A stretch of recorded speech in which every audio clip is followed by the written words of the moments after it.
And we're back with the Dragon Quest II.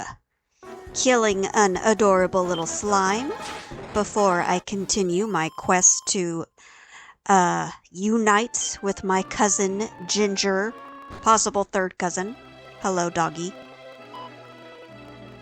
Did they take away the dog's buttholes in this version? Because I'm pretty sure there were... Was it in the Game Boy Color version? Where, like, the dogs had little tiny, like, stars for butts. They might have removed that from the remake. Oh, stop calling me fruit of your loins. Okay, so Ginger was here, but he left. Instead of waiting for me to return. Of course he did. Yes, I will continue my quest. You continue to sit here on your throne and save my game, old man. Okay, well... Dad said Ginger returned to his castle, so I guess I'll go back to Cannock. At least it's only slimes attacking me and not more of those disgusting slugs. Or those ants. I swear there's a version of ants that just summon more ants, and they're one of the most annoying enemies in this game. And the slugs are back. Just beautiful, beautiful slugs. Out of all of the adorable Toriyama creatures you could have picked, you got these disgusting slugs. Mollusks. Oh, because they maul you, and they're possibly related to mollusks. Mollusks.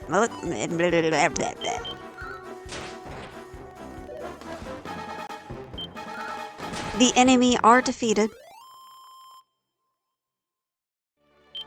I swear, if you count, it's like every 3 to 5 seconds you get attacked on the world map. It's insane. The encounter rate in this game is through the roof.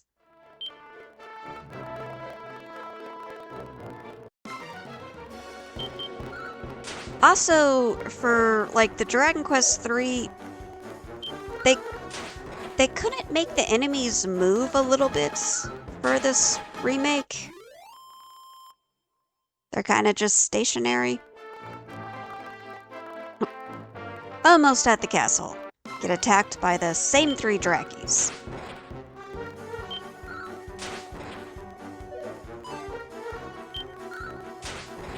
Oh, why the name Lauren? Because it's used in Fujiwara's manga.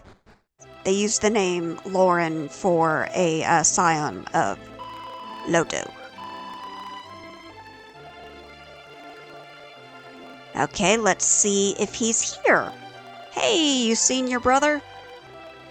No, I am not a playmate. I'm too old to be a playmate. I'm a 33-year-old woman. I can't be a playmate anymore.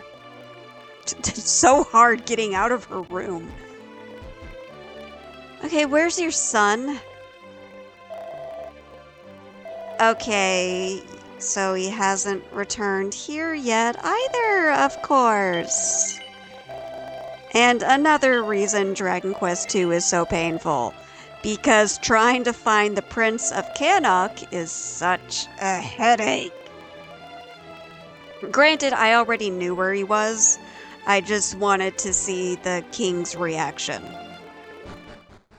It would be great if, like, there was some kind of, like, maybe if you pick up the Princess of Moonbrook first, if maybe something bad does happen to Cannock. Like, you find him laid up in his castle injured, because he was alone for so long. But yeah, you find him in Leftwyn. Hello, fire pubes. Yes, you're not mistaken. You've been looking for me high and low. One thing about the Prince of Cannock, you definitely see this in the English version, not so much in the Japanese. His personality is kind of weird Because in the Japanese version, they kind of make it sound like he's a little bit lazy and a bit of like a woman's man and a drinker. While in the English version, he's just kind of like a space cadet. They make him just kind of seem like a weak loser, basically. But in the Japanese version, I've always heard that he kind of behaves, I guess, like Prince Kiefer in a way. But I wonder what his personality is going to be like in the remake. Everyone's going to have voice acting and stuff. That's going to be exciting. And give the loser a copper sword, my old copper sword. I get the chain sickle. And we can just... Yeah, there's no bag in this version. You just gotta carry everything in your pockets. But yeah, it's definitely good to sell equipment you're not using to free up space. But now we actually need to look for something of utmost importance. We need to find the silver key. And now with Ginger in my party, I have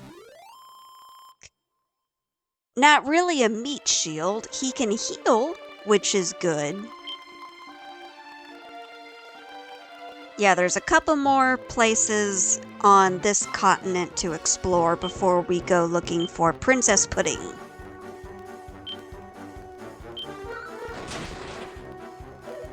In fact, we need to brave a very deadly cave first.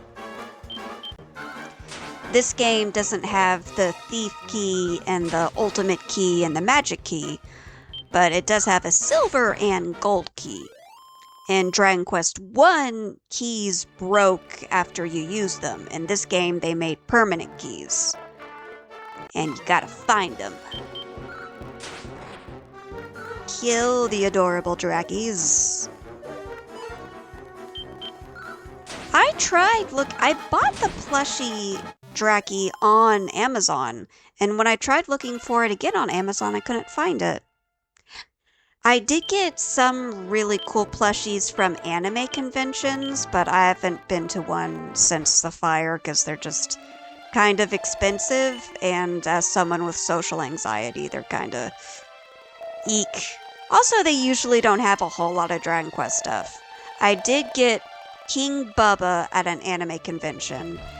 I did get Dragon Quest VII manga at a convention.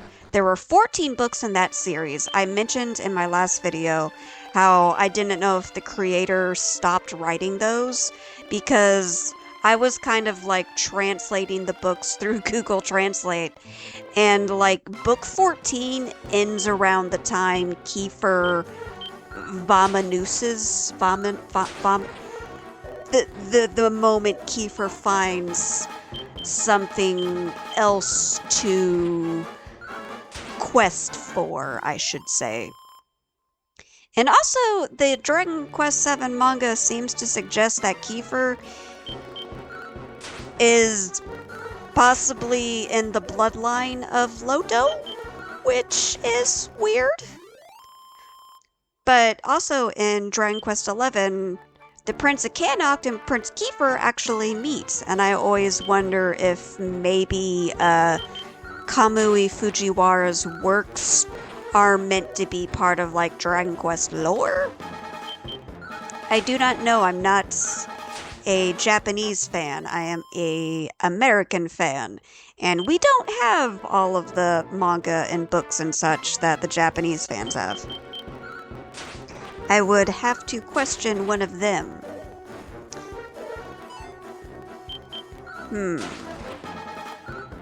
If his books are considered canon, because he did introduce like new characters in his story, so that would change things. Maybe they just made the whole Kiefer related to Loto canon, because Kiefer did have his own monsters game, Caravan Monster Hearts. We never got it in English. But he ends up going into the world of Dragon Quest 1 or 3. I think it's 3. I think he goes into the world of 3. So maybe he was always supposed to be related to Loto, which is concerning. I don't know if I want Owen Wilson in the Loto bloodline or not. I found a really interesting video about Kiefer, though. Apparently, if you level him up, I think to like around level 50, his stats become absolutely insane. I wonder if they're going to have that in the Reimagines. I lost the Dragon Quest VII remake for the 3DS in the fire. I don't know if they talked to the puppy, so I don't know if they kept it in the remake, but I know it was in the original PS1 version. They make his stats just absolutely insane. Because Kiefer spoiler alerts at one point, so he doesn't exactly reach level 50.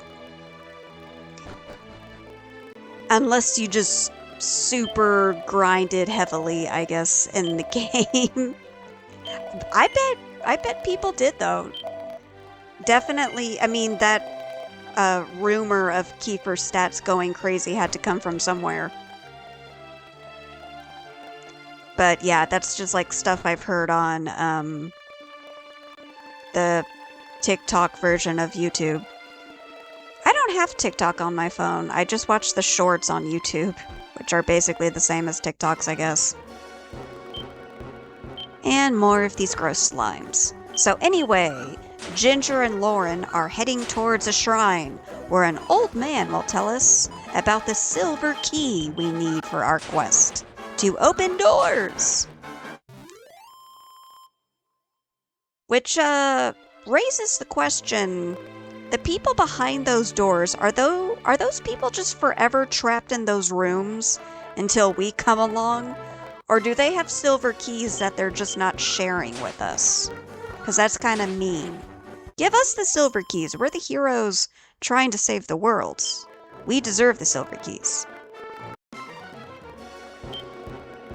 Why are so many of the enemies bugs, slugs, and ants? And later there's like centipedes. Ugh, I hate centipedes. I mean, I don't hate bugs when they're outside. I hate bugs when they're in my house. Well met, Prince. Long have I waited here. You need the gold and silver key. Seek first the silver key. It's in a cave to the west. It's on the other side of the continent. Enjoy. I love how like one old man tells you to go talk to his brother, and his brother's at like the southern end of the continent. And then his brother's like, yes, go find the silver key. And it's on the other side of the continent. I could have just gone to the cave. But no, for you, I talked to the old man to show you just how crazy this game is. And how insane this game would be to play without a guide. If you were just following like NPC. I mean, because Dragon Quest is cool in a way that you can kind of figure out where to go next just from talking to the NPCs. That is one thing I don't like about like modern RPGs. There's too much hand-holding. I like being able to figure stuff out on my own. In fact, Dragon Quest III originally had that spell so you could remember what NPCs told you. Yeah, I keep accidentally ending up back in Laurasia. But I have to talk to the dog. The dog is my friend. But yeah, they had the memory spell in Dragon Quest III because it's, you want to remember what NPCs tell you because they have some valuable information. As compared to other RPGs where NPCs sometimes just literally say nothing, have nothing to add to the plot. That's kind of mean. I like it when NPCs have interesting things to say and kind of build upon the world. I do like learning more about the world by talking to the characters than through like reading data logs. I think the only series where I enjoyed reading the data logs would probably be Mass Effects, and that's just because I kind of like geeked out over all the alien races. But when it comes to video games, I prefer stuff to be told visually. And Dragon Quest is really cool. In games with party talk, you learn more about the characters as you just like talk to them in different towns. You talk to them after different interactions with characters, after cutscenes. Like, did you know Jessica in Dragon Quest VIII is actually younger than Medea? Medea will tell you her birthday, you know, how she recently turned 18, and Jessica will be like, oh, I'm actually a year younger than Medea. And then everyone suddenly had to delete a lot of saved photos on their hard drive. Because Jessica's technically underage. But not in Japan. And didn't Japan recently raise its age of consent laws? Because its age of consent laws were pretty weird. Weird, as my favorite Snow White princess would say. Weird. Ooh, I got a copper sword. But, Jessica being 17, no. I think I played that game when I was about 12, and I always thought Jessica was like in her early 20s. And that's mostly because Emma Ferguson's voice, she voiced Jessica in the PlayStation 2 game. Jamie, and I'm gonna mess up her last name, Barbakos? Sorry if I'm saying that incorrectly. Jamie voices her in the 3DS remake and then in Dragon Quest Heroes 2. And, I hate to say this, Emma Ferguson's voice is a little bit sexier, but I like Jamie's voice better because I feel like it's a little more age appropriate. Amy Ferguson made Jessica too sexy. But if you've only played Dragon Quest VIII on the 3DS, I urge you to look up the PS2 version, Evil Jessica, just the cutscenes, to listen to Emma Ferguson's performance. Oh my goddess. Emma Ferguson is the reason I am into boobs, okay? And it is by that voice alone, her Evil Jessica is just the best. I get what the 3DS remake was trying to do, but it just fell flat. Like, I understand and I applaud what they did, but nothing can beat the beatific tones of Emma Ferguson's voice, okay? Like, people always compliment, like, Ricky Grover, Blake Ritson, Shai Matheson for giving, like, really great performances. And, oh, off the top of my head, his name is the guy who voices Trode, and then he voices Minister Misericord in Dragon Quest Swords. I want to say it's John something. I'm sorry, I forgot your last name. But yeah, really, I can't think of a bad Dragon Quest voice actor. Everyone does a great job. Actually, a Dragon Quest voice actor recently got married. I saw that on my Twitter. I think he was the voice for Prince Ferris, I want to say? I think, was it Sack Chief? How do you say his username? I don't know. I think it was him who talked about it, or was it someone else? I follow most of the important Dragon Quest people, I think. I mostly try to follow my friends. I don't really know Sack Chief personally. Oh, I got Austin King's book recently, though. And I think another Dragon Quest fan wrote another fan book that I need to buy. Next time I've got money to spend on Amazon. But yeah, I'm trying to get the silver key, and I'm having to return to the castle of ginger to get more items, so I do not die again. I do not want my father's loins to be wasted.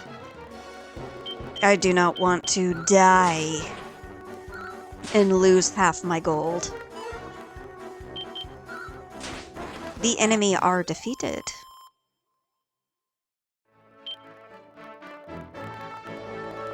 I think at this point I haven't realized I can buy Chimera wings yet, so it's a lot of walking. A lot of walking.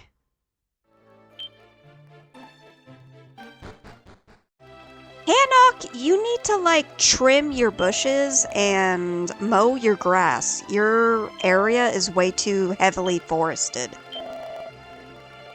But at least I can sell some stuff for some more gold.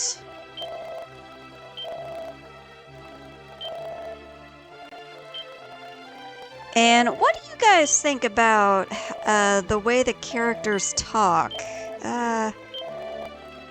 I was, weirdly enough, a drama nerd in middle school and high school, but I just never really liked Shakespearean talk.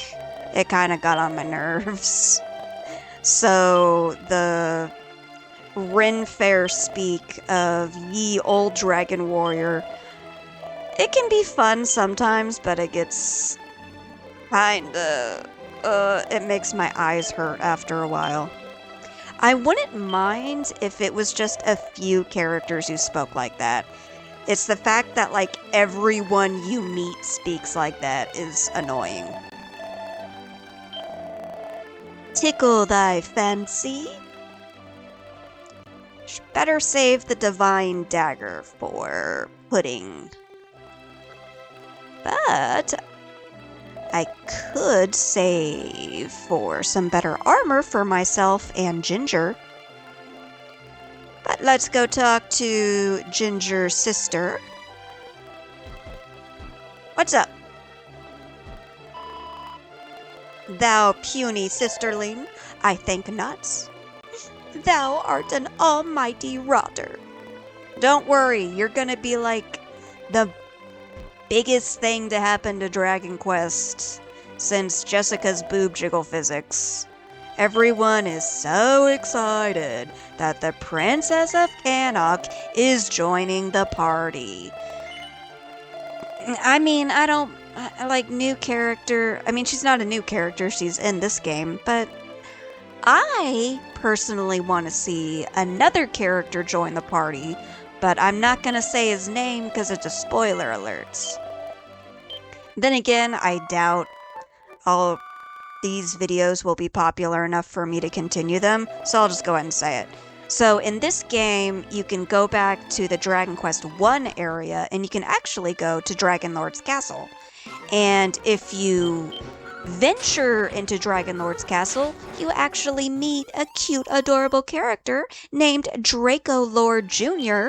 Yeah, apparently the Dragonlord had a kid. And the kid survived. And there's all kinds of fan theories. The Japanese have the best. Some people say that Lady Laura, Princess Gwaelin in this version, actually did end up having a kid with Dragonlord, which would mean Draco Lord Jr. is also kind of your cousin. While other people just suggest that, like, the kid is from a dragon. I mean, the Dragonlord could turn into a dragon, so it would make sense that he could mate with other dragons. If you could transform, I'm just saying, if you could transform into anything, any other animal you wanted, wouldn't you kind of want to maybe... I'm too much of a furry to talk about this and not turn this into a video that will be heavily age restricted, so I'll stop there. I'm just saying I would if I could, like, definitely turn into a dragon. That is probably the second thing I would do as a dragon. Why are the heal slimes, like, so tough in this area?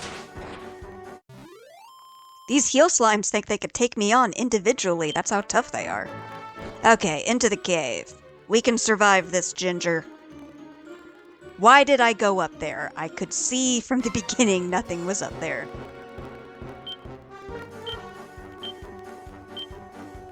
It is nice that Ginger learned Sizz. That will make killing enemies much easier. Ugh, when do I get like a whip in this version though? You can pick up a whip and a boomerang pretty early in Dragon Quest III. I can't remember when you can pick them up in Dragon Quest II, if at all. Cobra King.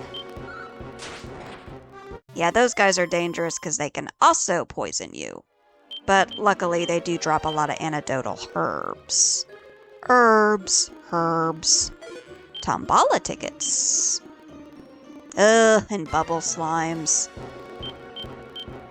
Has Ginger learned Squelch yet? I'm pretty sure he'll learn it soon if he doesn't know it already.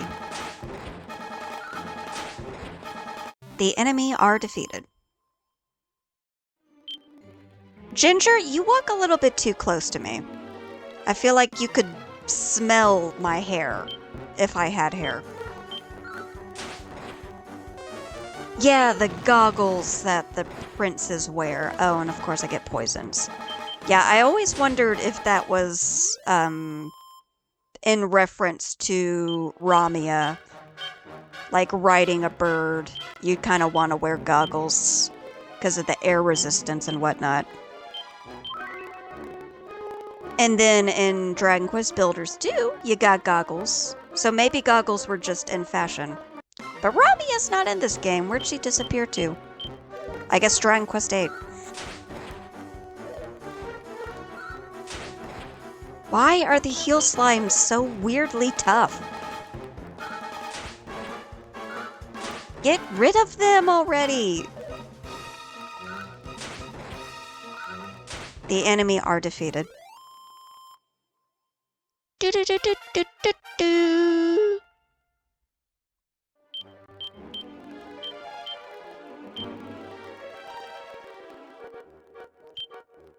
So the remake coming up is definitely going to have party talk, right?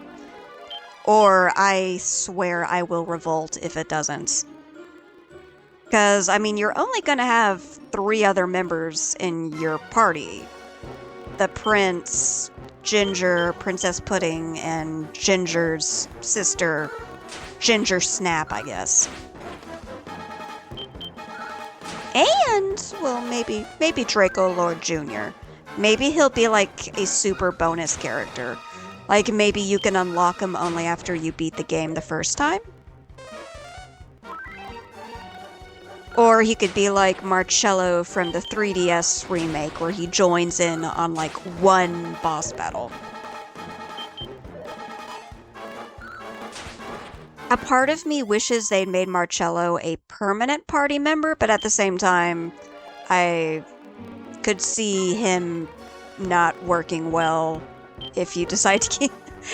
No, what they should have done, make you choose between Angelo and Marcello. Oh, that would have made me so happy. Because people, like, okay, imagine you've, like, leveled up Angelo, he knows multi-heal and everything, and then you get Marcello, who's gonna be, like, a little bit weaker, but maybe have some stronger attacks. Like, you have to choose one over the other. Oh, that would be good.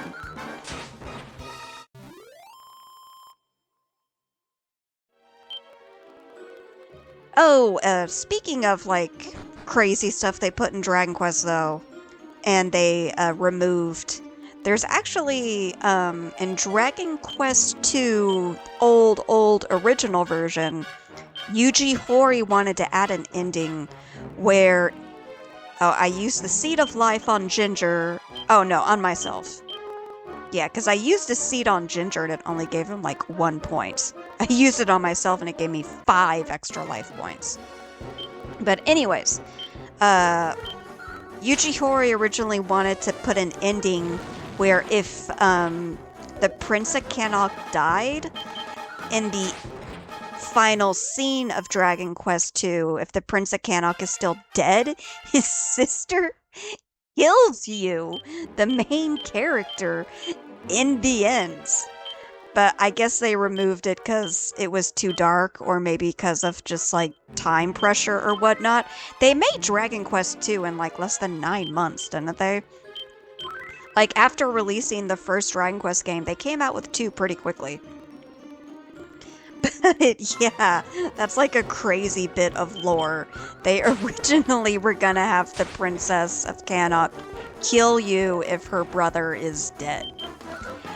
I did play the Game Boy Color version, and if you go to the sister when the Prince of Cannot is like sick or dead, she does get upset.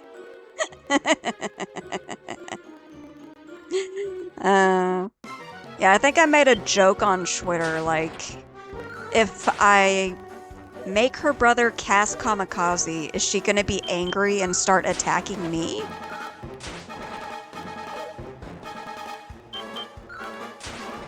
The fat rats are defeated.